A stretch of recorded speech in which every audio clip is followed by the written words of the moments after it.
Hey there guys, welcome to Dinos World. I'm here at Sabu Hyundai, South India's first digital Hyundai showroom. I was here for the launch event of this showroom and I'm here for another moment, defining moment for all car enthusiasts out there, because the Hyundai Santro, India's favorite family hatch, has been reincarnated back to life today. The Santro, in my opinion, is not just a car, it's not just a mode of transportation, it's a medium of happiness that brings back fond memories and several cherishable moments for millions of families out there. So Hyundai have brought back to life a phenom that everyone has been looking forward to. So let's not waste any more time.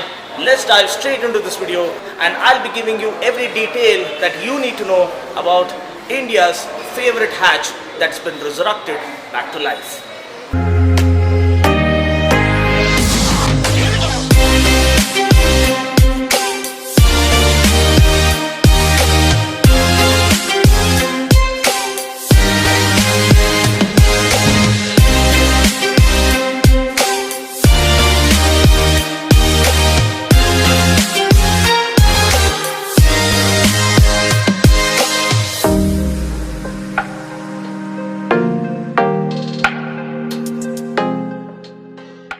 So this is the much awaited and most anticipated launch of this year in the Indian car market, the Hyundai Santro. So giving you guys a quick overview, the Santro comes built on the K1 platform, and forming the perfect foundation is a super strong body structure made up of advanced high strength steel that promises superb rigidity and durability. Talking about the design, well, the design is kind of a strong point for this car. It looks nice and cute, and also at the same time it looks very premium for a car in this segment. We get swept back headlamps up front that look nice and neat. The front grille looks more pronounced and striking now. The fog lamps come well integrated. We also get powerful bonnet lines that make the car look slightly bigger than its preceding model. Now coming to the profile, the Z-shaped character lines add a bit of sportiness to the car. The integrated turn indicators on the outside rearview mirrors also look classy and very upmarket. We get 14-inch wheels with 165/70 tires for the top spec Sports and Asta variants, whereas the rest of the variants get 13-inch wheels.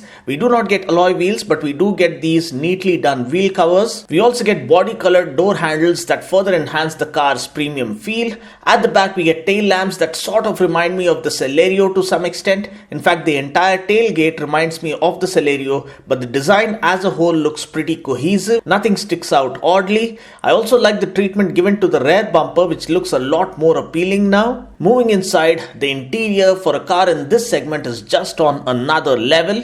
It looks super premium with soft touch plastics all around. The round AC vents at the end look like they've been taken straight out of the Mercedes A-Class. The central AC vents are also huge, which in my opinion would result in quick cabin cooling. Talking about the AC vents, we also get dedicated rear AC vents at the back, which is really great. There's also enough room at the back to accommodate 3 average size adults. Overall, the new design is bigger. It's taller and wider now to accommodate more space inside the cabin, but the overall length has been shortened to make it more compact and street friendly.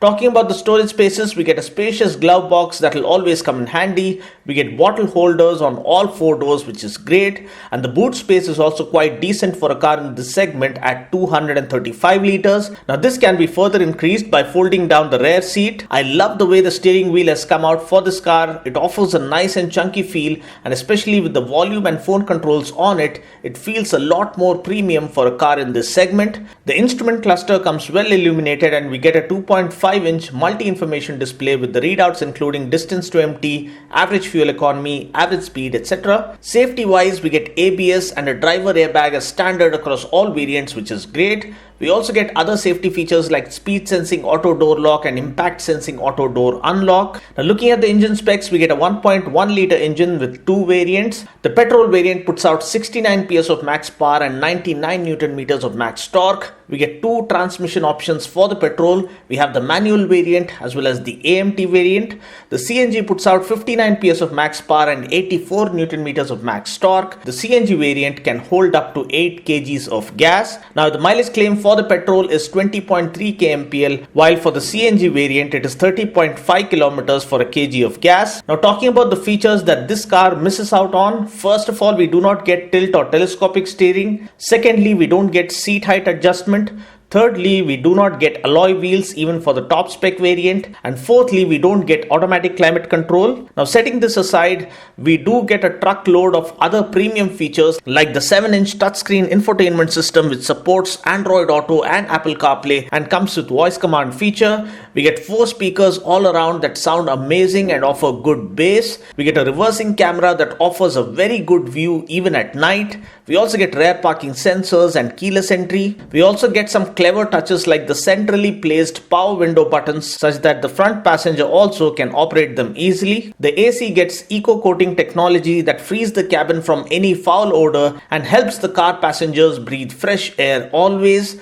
And coming to the price, the new Santro has been launched at an introductory price of rupees 3.89 lakhs ex-showroom, and this price goes all the way up to 5.64 lakhs ex-showroom for the top spec AMT variant. Now Hyundai claimed that this introductory price will last for the first 50,000 bookings only. Please note that the booking as of now can only be done online, and I've mentioned the link in the description portion below such that you can head directly to the booking page. So with all of this theory part out of the way, let's jump straight to the test drive reaction section now. So the first drive reaction and impression, first drive impression video, my detailed okay, the power window controls are over here, and let's start up the new Santro.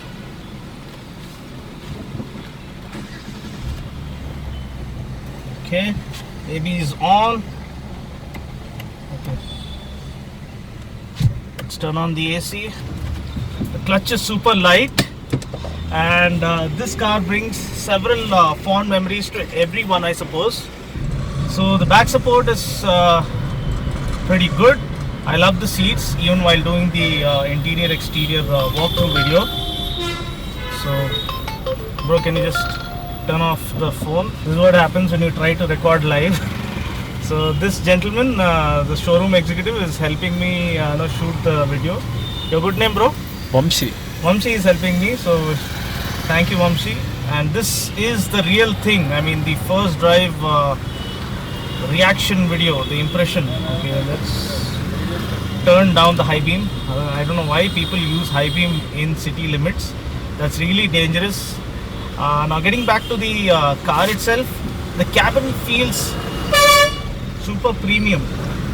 That's what I love about all Hyundai cars. They try to better themselves each time, and they try to better the competition by raising the bar of expectation.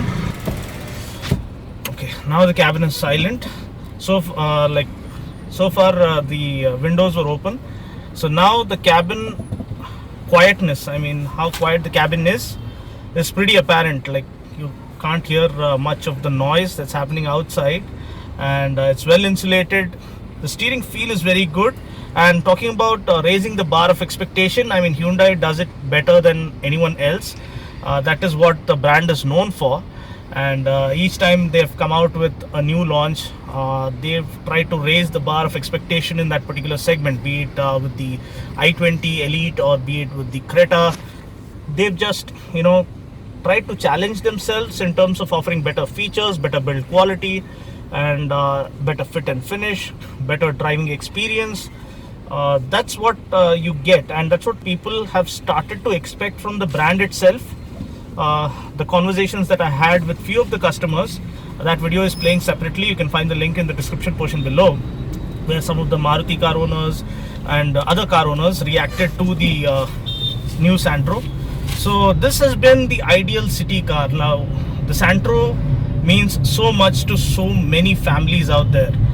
There was a pre-launch campaign that featured the real life stories of families which cherished those memorable moments of their first car in the family, and those moments are priceless, where you have kids, you have your better half, and these precious moments are made special thanks to this car called the Santro, which has been there for over 2 decades, which is phenomenal, and yet it hasn't lost its charm.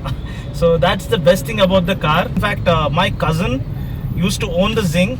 It lasted him for over 10 years without giving him any issue. I recently drove in that car and I was seriously surprised by the kind of refinement it had on offer post that 10-year of lifespan. So coming back to this car, what I like about the Santro, the new Santro, is its exterior look exudes that premium feel, that upmarket feel.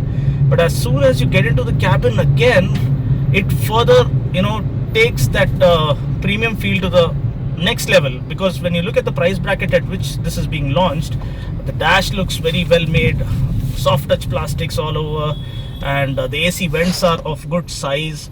Especially the corner vents remind you of the Mercedes A-Class. That's how sporty and new age they look. And you get this 7-inch touchscreen infotainment system with a reversing camera and whatnot. I mean, this entry-level budget hatch segment hasn't seen this kind of build quality, this kind of value being packed into a machine so well before. And talking about the performance, the engine is nice and quiet, as you can see. There's no noise apparent, simply ambling around. We get a 1.1 liter engine that puts out 69 PS of max power and 99 Newton meters of max torque. We get a 5-speed gearbox. The gearbox works fine. It's not notchy. It's nice and smooth. I love the clutch feel because that is very important in city. If the clutch is heavy, the clutch travel is more. It gets to you in stop and go city traffic where you end up having almost a leg workout by the time you're through with the city traffic, but that's not the case here. I love the way the clutch feels. It has a nice light feel to it. The travel is not too far. One gentleman just stared back and gave a thumbs up. Maybe he noticed the new Santro, and that's a bullet for you. You can make out with the exhaust. So another thing is the acceleration. Well, for that you have to wait for my detailed comprehensive review. This is just a short spin that I'm allowed to do thanks to Sabu Hyundai. So the steering feel is also nice and easy, nice and light, and you can easily steer it through city traffic. So that's not much of an issue. Stepping on the gas, it takes a little bit of time. You can't expect outright power right from the word go. There's going to be a test of the turning radius now. Can you just shift to this windscreen? Yeah, we have very short turning radius here in this particular section of the road. We have to take a U-turn. We can't reverse, so let's see whether the car passes this challenging U-turn test. So yes, that's another big thumbs up.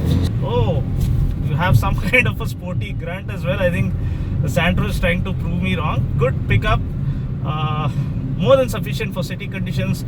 As one gentleman just now said in my conversation with him, he said this is kind of an ideal city car, nice and compact and easy on the pocket, good fuel efficiency. I mean, for the petrol, I think it's around 20.3 is the claim. 20.3 kmpl is the fuel, the mileage claim. The suspension is also very good. Now we've just went past a rough patch, so that is also a very impressive and very important thing when you're choosing a car, because we are known to have really bad roads. Craters and all sorts of potholes on the roads, on our Indian roads. But thankfully the suspension is very well tuned. You get good amount of it's not too stiff to bother you. At the same time, it's not too soft to leave you bouncing all over the place. Gets just the right amount of damping such that it can swallow any kind of undulation effortlessly. So overall, the driving impressions, the first drive impression is pretty impressive. The cabin gives you a sense of premium feel, which is a notch higher than the segment that this car finds itself in. So that is a big plus that would fall to the car's advantage. So can you just point it on the display, and I'll just slot it into reverse. As you can see, this is pitch dark. It's night time now, and yet the visibility is so clear, and you get these guidelines also such that you can be aware of what's happening and what's not. So I just hope this quick reaction video was useful to you. I'm talking about the steering. The steering feel is very good. The 3-spoke steering wheel with volume controls and the phone controls, everything well integrated. The cluster is well illuminated. You have this very premium feel, and the AC, the cooling, the cabin cooling is very effective. It happens in a matter of no time, immediately, and you also get dedicated rear AC vents, which is very good for a car in this segment. I just hope you can see it. That's pretty much it. Thank you so much, Sabu Hyundai, for giving me this great privilege of giving my first reaction on one of the iconic hatches that has changed the perception of people when it comes to budget cars or budget hatches. So a big thumbs up from my side for the new Santro. It looks premium, it drives really well, and of course the kind of features, the goodies that you get on board is more than what you can bargain for a typical Hyundai trait. So thank you very much. I just hope you enjoyed watching this video. Until next time, this is Dino saying ciao. Take care, God bless, and drive safe. Thank you.